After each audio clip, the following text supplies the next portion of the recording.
Ang Angat Dam po, ang kanya pong current elevation is 164.50.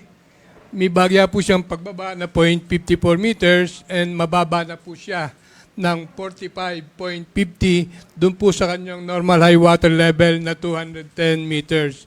And also mababa na rin po siya ng 17.85 meters doon po sa kanyang rule curve for today na 182.35 meters. Rainfall needed po para po makarecover or ma-reach niya ulit yung pong normal water level na 210 is 1,229 millimeters of rainfall.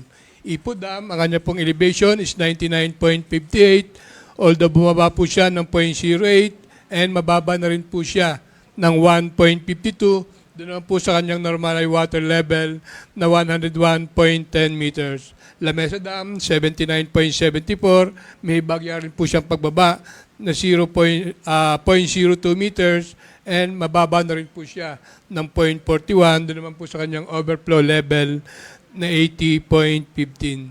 Ang kanya pong elevation is 741.55, although tumas po siya ng 0.16 but mababa pa rin po siya ng 10.45, doon naman po sa kanyang normal high water level na 752 meters. And also mababa pa rin po siya ng 3.45 sa kanyang sa kanyang rule curve for today na 745 meters.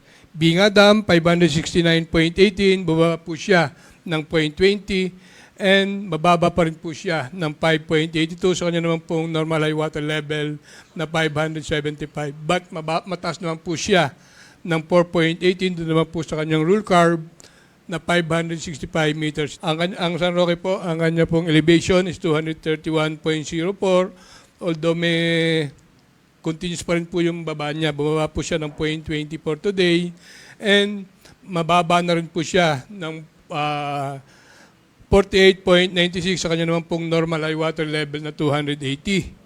And below 3.57 na rin naman po siya sa kanyang rule curve na 234.61 meters. Ito po yung rule curve niya for today. Medyo maliit-liit naman po yung deviation niya sa rule curve. Itong nakikita po natin medyo maliit. Compare po dun sa Angat Dam.